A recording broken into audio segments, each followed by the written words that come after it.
Hello and welcome to the 60 for 30 project. My name is Xander Miller of Kenosha Public Library. I'm sitting here with Felix Garcia. Felix, how are you doing today? Hey, I'm good today. How are you? I'm doing just fine. That's good. So we're gonna go ahead and get started. So what neighborhood or what area did you grow up in, or do you currently live? Okay. I grew up between two neighborhoods, but my primary neighborhood is the Lincoln Park community. Mm-hmm. So 18th Street from 69th all the way to 60th, and between there and I spent some of my time on the north side by Bain, Epsola area. Mm-hmm. And so is that where you currently live as well? No, I currently live Kennedy Park area. Okay. Down by Carthage. All right, so you've been to a few areas, but Yeah. raised in the Lincoln Park area. Yeah, I'm still in Lincoln Park area almost every day. So. All right. Yeah. So, what is Kenosha's culture to you, or what have you experienced as Kenosha's culture? Kenosha culture to me, I've always believed it to be diverse from the community I've come from and what I've experienced. Mm-hmm. I really grew up with a lot of African Americans and Hispanics. In school, it was more diverse between other cultures and different races. But to me, it's always been just diverse until you get older and you hear stories about how it was Little Italy back then, and a lot of the history and culture behind that, and gets very cool to hear the Italian background of Kenosha and how a lot of people migrated here. Yeah, that's what the culture of Kenosha is to me.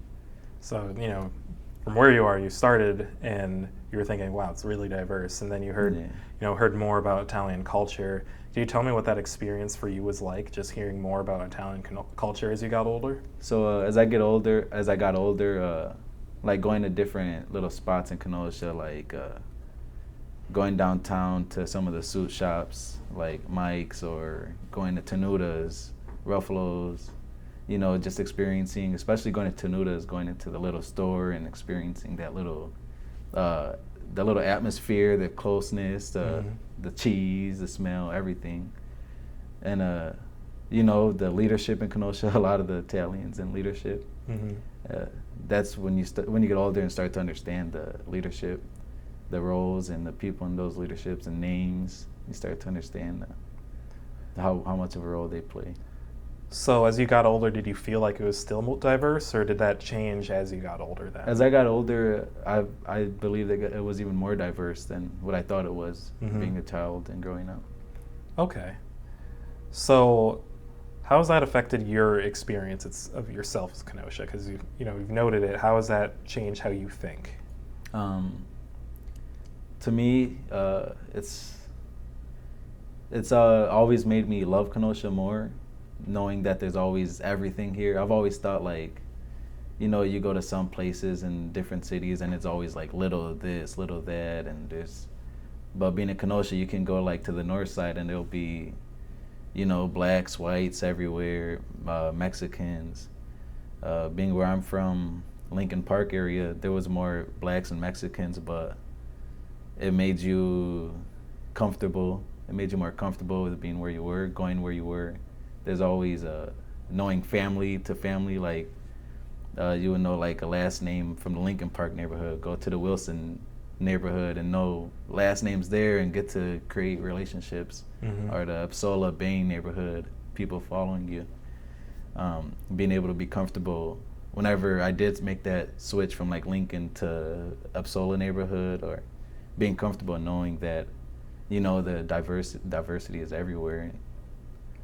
So when you made that switch, it wasn't that big of a shock for you when you did? When I did, it was more of a shock was that there was more Hispanics in the area. Mm-hmm. So it was more, but there was it was still equaled out with African Americans. So.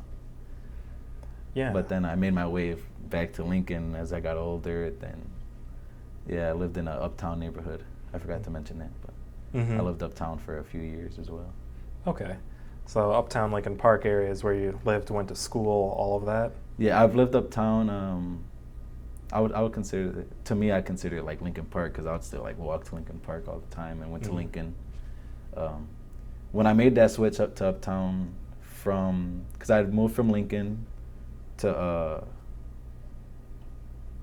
Epsola neighborhood and then back to Lincoln and then to uptown, but that like made that one block difference was like I had to go to McKinley when they were still open. But I didn't want to go there, so I used a fake address to go to Lincoln. So, yeah, I was just like, Lincoln, that's where I grew up. I know everybody there. I'm going to Lincoln. I don't know anybody at McKinley. So. And one block made that much of a yeah, difference. one block made that much of a difference. Wow. Even Indian Trail, like, that one block, I had to go to Indian Trail, and everybody knew I was going to Tremper. I ended up going to Ruther, but, it was just like, come from where I'm coming from to be comfortable and stay with everybody I knew. We did what we had to do. Well, it sounds like you had, in a sense, you had to, because if it seems like your community was like split between going here and here based on what block you were on. Yeah. So when you went to the schools, you met different people than some of your people you consider neighbors, right? Does that sound like? Okay. And so that's mostly middle school, elementary school. Where'd you go for high school? How was that for you? For high school, I went to Ruther my whole high school career. High school period. Was that the same experience? Yeah, I actually loved Ruther a lot because it was like down to earth. The teachers are down to earth. The students go there knowing that they want to make a better life for themselves. A lot of them that went there actually knew, they came from the same community. A lot of them went there because it was closer to home. They couldn't go like the uptown area, like that was Indian Trail for high school, and that's like way further than going to Ruther or Tremper. So, a lot of people went there because it was closer, or, it was just better for them academically. Yeah. So, as you've grown up here, how has what do you see as Kenosha right now? Like, what has been how has Kenosha been treating you as you've grown up here? It's been treating me really well, with the, like being comfortable. Other than, it's been getting better with, like I said, people in leadership. It's like, everybody knows everybody, but it really feels like there's nobody in leadership in Kenosha that's from the neighborhoods that we're comfortable with and they can understand where we come from. And I've been feeling like it's been treating the neighborhood and the hoods well, with people starting to go into leadership levels, such as I don't know if you know who Josh is, Josh Barker. I don't. But he just got a position with the city, and it's starting to make a difference. Like Brandon Morse got a position as a head coach at Tremper. People from the neighborhood are starting to finally rise up and take on leadership positions, which is nice. Yeah. So with that tight-knitness, but people are breaking into it essentially. Is what you're seeing now. Like breaking the cycle, I would say. From just people knowing who they know, the connections, getting into leadership.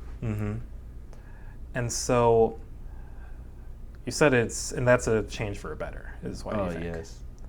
People that can actually be in leadership and empathize with us and know what we go through and make decisions for the better. Yeah. When you say what things, what you go through, what kinds of things do you mean by that? The neighborhoods we grow up in, knowing what is needed, such as, it's gotten better over the years, like the parks, we finally got in a better playground equipment, better basketball. We could still, like Lincoln Park, they got 6 hoops. The rims are nice, backboards, but we always having problems with the nets. Like, things like that, they can understand, like, be in a position where we could, like, finally be comfortable with, like, hey, we know this person, let's talk to this person. Or, hey, we got a connection, let's talk to them, see when we can maybe go to a board meeting, or, be comfortable in actually knowing somebody we can speak to about the problems in our community. Okay, so it's like beforehand, you wouldn't know a lot of the people because a lot of people came from an Italian background or a different sort of background? A lot of them came from different backgrounds, yeah. Like, Like a lot of the leadership position, like Italian, like they wouldn't really come up from like our neighborhood, so you know, so we wouldn't really know who they are. You know, I know a few of them from being older and, you know, doing different things in the community and finally meeting them, but you know, just the average citizen from those communities wouldn't be able to, you know, make a relationship. I would feel like, and wouldn't be able to approach someone. So for you, when you see someone, you know, from the same neighborhood, from Lincoln Park or uptown, or maybe someone like someone you went to school with, it's more approachable for you to actually go and talk with them and potentially, you know, help out with the park's problems. Oh yeah, definitely. Okay. And so what else is there that you've seen change as some leadership has shifted over? Like the programs that are going on with like the Boys and Girls Club finally being able to use the Lincoln Hall, the hall right there at Lincoln, right there by the garden. Yeah, they weren't able to use that before?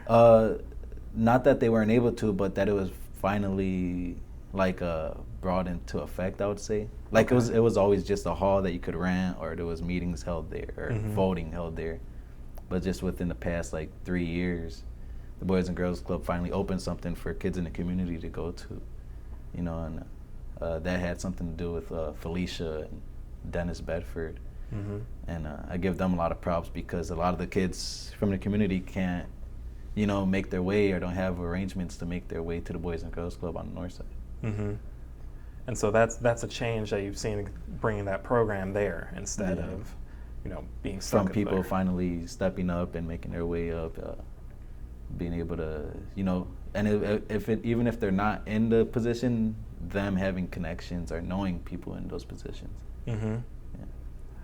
What other things would you like to see in the neighborhood that, you know, what other things would you like to see going on in the neighborhood as, you know, things have changed, you've found more people to connect with? What else is there that you'd like to see? One of the visions I've always had, because I got an associate's degree in criminal justice. Growing up, I've always wanted to be a police officer. I've always been big in the community, volunteering, doing outreaches with my church, or personally just doing outreaches for the community, so giving away food or whatever it may be. One of my visions is as an officer, or even a vision for the police department, is to maybe expand and put a community service house somewhere, or COPS house, community-oriented policing house, in the neighborhood, so that children feel safe going to police, so that children can build that relationship with police, and so that there's always police presence. Yeah, could you describe that more? I don't know, I actually don't know what that would be, so could you describe that idea more? Like the community-oriented policing? Yeah. So that's something that's been going, that's been a huge thing, like starting. It's been going on, I think it was started in Chicago. I think I would say Chicago or New York. I'm sure it was Chicago though. But it was something that was came into effect to bring the community closer to police and to create that relationship. And it's a change in policing, instead of, you know, just going and like being like military style, just basically being in the community, establishing that relationship, preventing people from committing crimes instead of going and catching them after the fact. So, you know, establishing a bond with the community, so everybody's comfortable speaking with the police are comfortable going into neighborhoods, all that kind of stuff. So don't let me know if I'm getting this right or wrong here. So it's like they have a spot within the neighborhood that police are more established in, or they use as almost like an office, but community members also go into it? Yeah, so it's so community-oriented policing in itself is the style of policing. Okay. So the department would like adopt that style, and that's what they would use. Okay. So the house would be a cop house, the community-oriented policing house in the neighborhood, which is like there would be like an officer there, and they would, you know, be open from like certain days throughout the day. Like they're usually open like Monday through Friday. They got a set time. Open house, kids come there. It's a safe house. Okay. go outside. You know, some of them have like basketball hoops you could play at, PlayStations in the house. But it's also like somewhere the kids can go if they need help or need to report something and they don't have the needs to or whatever. It's like building outside trust before something happens. Yes. What do you mean? So say something happens to a kid, they can't make it home. They could go there and be like, I need an authority that can help me right now. Yeah. Or if, just it's another place for them to go if they want to play or something of that sort as well. Mm-hmm. And it's a safe spot. Yes. Okay. That's something I've always envisioned, being in the neighborhood. Something I wish I would have had growing up. Mm-hmm. Not that I, didn't have what I needed, but because I wish I would have established a relationship with, police before getting older. Yeah. What do you think the current relationship with police is right now for Kenosha? With what happened last year, there was a huge divide, not only between the citizens and police, but citizens and other citizens with different ideas. Mm-hmm.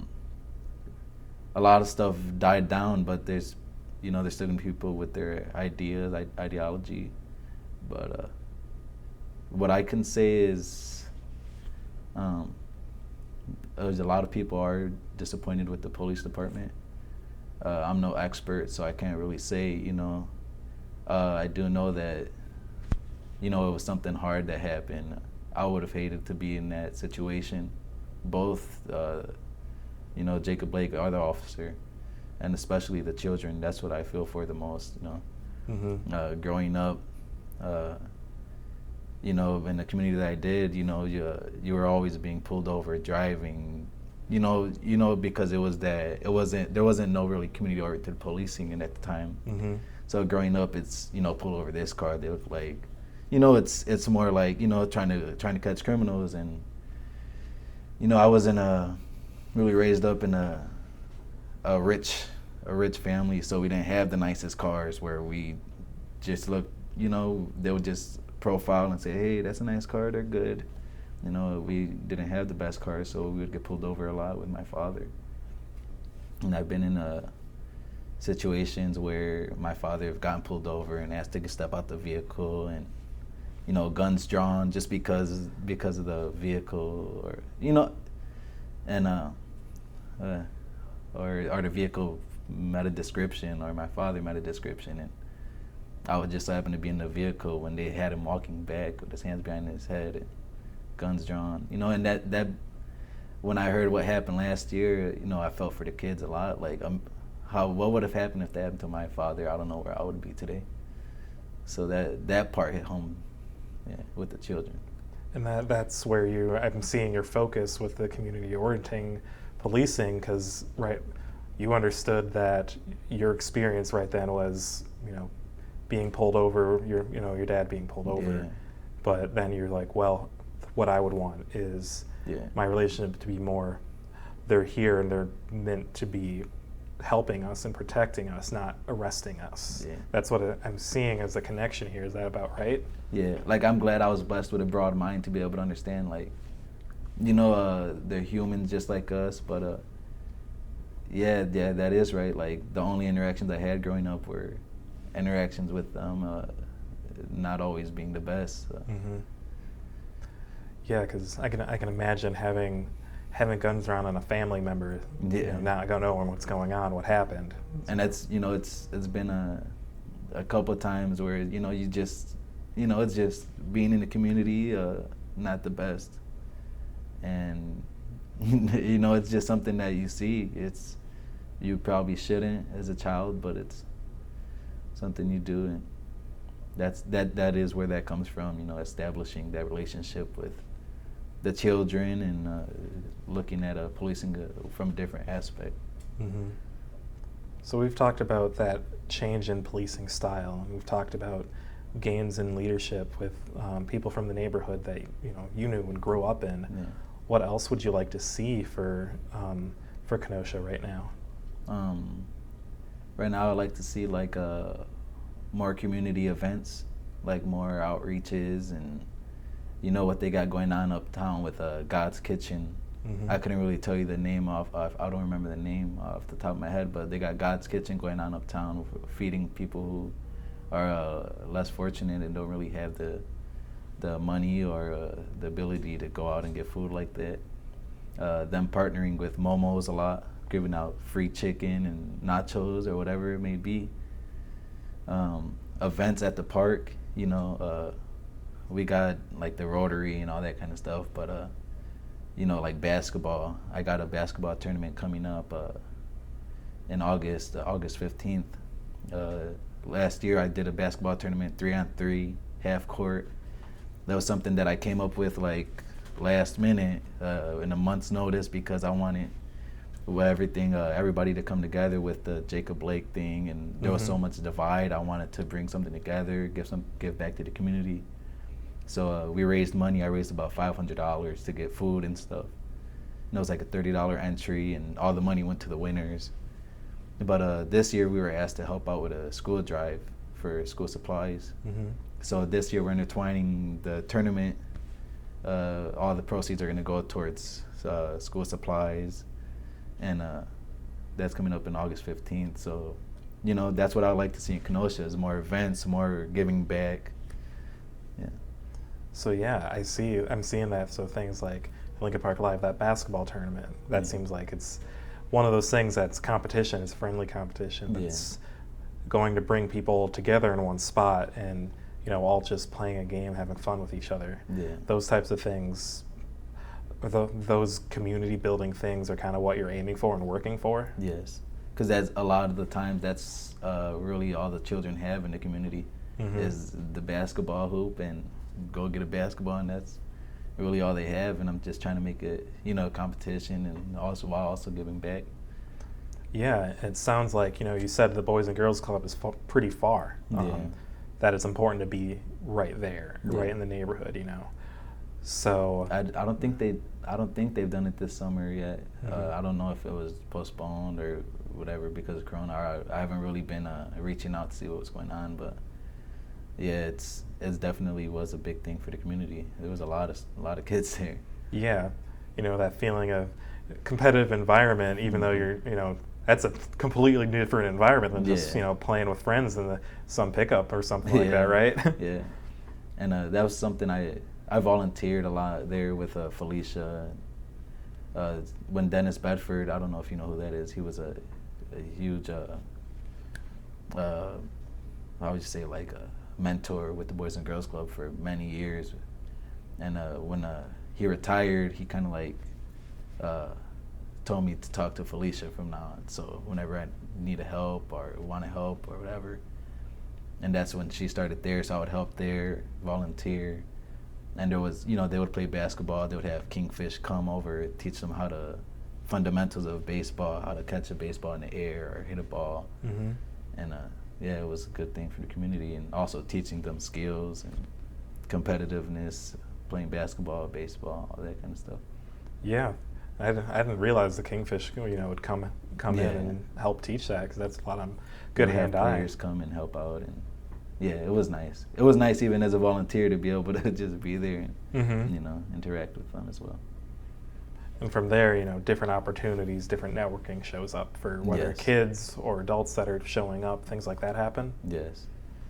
So like things like that, they would ask like other adults to come and help out the kids, or you know, if they had a background on file, but it also with that, there's two officers that I knew, John and Dan Ryrock. They were SROs. I know Dan's still SRO at Ruther, but they were there at the Boys and Girls Club also volunteering, or they might have been working. But that was a great way for them to intertwine their way as officers with the students, and that's what I like to see as well. Volunteering, I would always see them there. Yeah, whether they're volunteering, I don't know, being in uniform or not in uniform. Yeah, it's still, you know, it's still their time, and they're still willing to do it. Because they were there as officers, so allowing the students to know, hey, you know, there can be this relationship. That seems like a pretty big wow, because it's not exactly the community-oriented policing you're aiming for, but it's a part of it. Yeah, it's a start, I would say. Okay. So, if there's anything else you'd like to say to Kenosha community at large, or leadership in Kenosha, or just anything you've missed that you'd want to say, what would that be?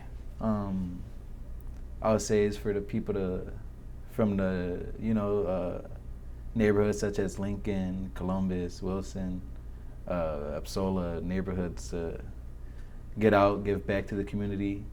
Don't be afraid to go to board meetings. Don't be afraid to voice your opinion. We all got to rise up as one, and we're not going to get anywhere unless we do that. Mm-hmm. So you're saying you're going to participating and going out there. You got to put yourself out there. You can't just expect somebody to go out and voice your opinion for you.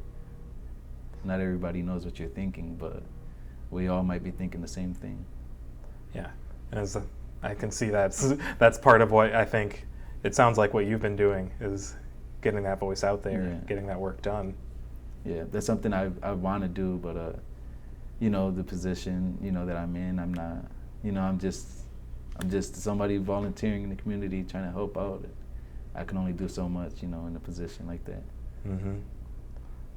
Well, thank you for being someone that's trying to do that. Yeah, it's good. And thank you for sitting down with us today. Yeah, no problem.